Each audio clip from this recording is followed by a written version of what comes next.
জামাই ষষ্ঠীতে মামার বাড়ি আর মনির বাড়ি গেলাম, কি করলাম। আর দেখো বোন আর আমি একসাথে হব, খুনসুটি হবে না সেটা তো হতেই পারে না। আর বিকেলে ঘুরতে যাওয়া তো আছেই। মনির বাড়ি গিয়ে আবার মাছ ধরতে গেলাম, কি করলাম সবটাই তোমাদের এই ভিডিওটা দেখাবো। তো চলো ভিডিওটা শুরু করা যাক। Hi everyone, welcome back to my channel ডিসরকার লাইফস্টাইল। তো দেখো সকাল সকাল গুছিয়ে বেরিয়ে পড়েছি। আর মামার বাড়ি যাবো, আগের দিনই যাওয়ার কথা ছিল কিন্তু মার শরীরটা খারাপ ছিল বলে যাওয়া হয়নি। তো দিনের দিনই কিন্তু আমরা সকাল সকাল বেরিয়ে পড়েছি। আর রাস্তায় নেমে দেখো দাঁড়িয়েও আছি, কারণ মনিরা তো নতুন বাড়ি করেছে মামার বাড়ির এখানে, তোমরা তো সবাই জানো। আর অনেকবার বলেছি তোমাদেরকে। তো দেখো মনিরা নাকি রাস্তায় আমাদেরকে দেখতে পেয়েছে, তাই বললো রাস্তায় দাঁড়াতে আসছে ওরা। তো তারপরে দিদুর বাড়ি গিয়ে দেখি দিদু তো বাড়ি নেই। তারপর অনেকক্ষণ বাইরে দাঁড়িয়েছিলাম, চাবি পাচ্ছিলাম না। তারপরে মা মনি সব কিছু গুছিয়ে দিচ্ছিলো, কারণ মেশো আবার যাবে কাজে।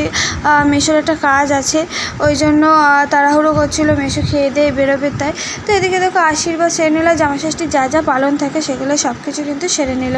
তারপরে কিন্তু মেশো আর বাবাকে কিন্তু দিদু টাকা দিয়েছিল, আর বাবা আর মেশো কিন্তু দিদুকে একটা শাড়ি দিয়ে দিয়েছিলো, আর মা আর মনি কিন্তু দিদুকে টাকাও দিয়েছিল খাবার খাওয়ার জন্য। তো তারপরে দেখো আমরা কিন্তু বেরিয়ে এসেছিলাম মনির বাড়ি যাবো বলে, কারণ বোনও স্নান করে যায়নি। আর ওদের কলটা খোলা ছিল, জল এসেছিলো বলে ওগুলো বন্ধ করতে গেছিলাম। তারপরে দেখো আমরা সব গুছিয়ে কিন্তু আবার মামার বাড়ি চলে এসেছি। তো তারপরে দেখো আমরা এসে আচার সব কিছু একসাথে নিয়ে বসে পড়েছি 4 ভাই বোন মিলে। তো ওটাই আর কি খাচ্ছিলাম। মামার বাড়ি আসা মানে শুধুই খাওয়া। আর আগে জানো তো অনেক আচার থাকতো মামার বাড়ি, যে আচারগুলো খুবই ভালো লাগতো। কিন্তু এখন দিদু একটু মানে অতটাও ভালো বানাতে পারে না, কিন্তু মোটামুটি বানাই, কারণ যেহেতু বয়স হয়েছে একই রকম হাত থাকে না। তো যাই হোক, তারপরে দেখো ওগুলো খেয়ে কিন্তু আমরা মাঠের দিকে যাচ্ছিলাম। আর বোন আর আমি খুনসুটি তো করতেই আছি। আর এদিকে এসে দেখি আমার ভাই এইসব ভিডিও করছে। তো চলো তোমরা দেখতে থাকো।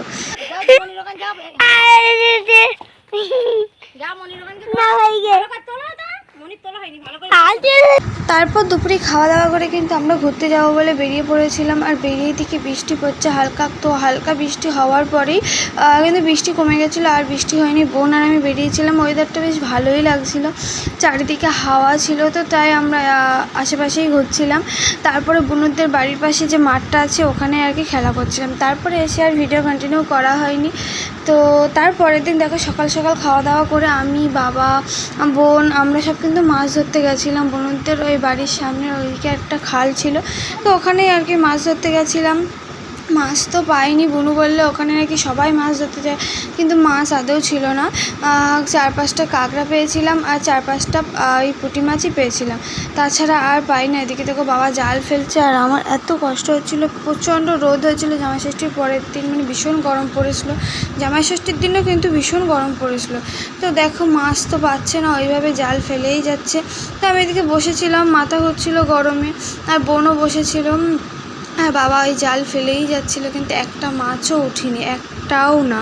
তো তারপরে বোন দেখাচ্ছিল যে কোন কটা মাছ উঠেছে। এই দেখো কটা কাঁকড়া আর ওই পুঁটি মাছ, ছোট ছোট যে পুঁটি মাছগুলো ওই উঠেছে সেটাই। আর কিন্তু ওয়েদারটা কিন্তু বেশ ভালোই ছিল, গরমও ছিল, হাওয়াও দিচ্ছিলো, কিন্তু গরমে ভীষণ কষ্ট হচ্ছিলো। হাওয়া তো ছিল কিন্তু গরমে কষ্ট হচ্ছিলো।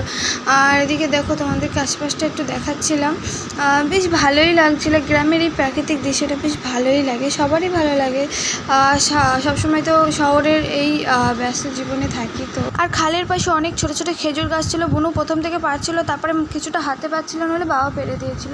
তো তারপরে আমরা বাড়ি চলে এসেছিলাম, কারণ অনেক লেট হয়ে গেছিলো, আমাদেরকে আবার বিকেলে ফিরতে হবে। তো তার জন্য তো চলো আজকে ভিডিওটা এই অবধি, দেখাচ্ছে নেক্সট ভিডিওতে। ভিডিওটা ভালো লাগলে লাইক কমেন্ট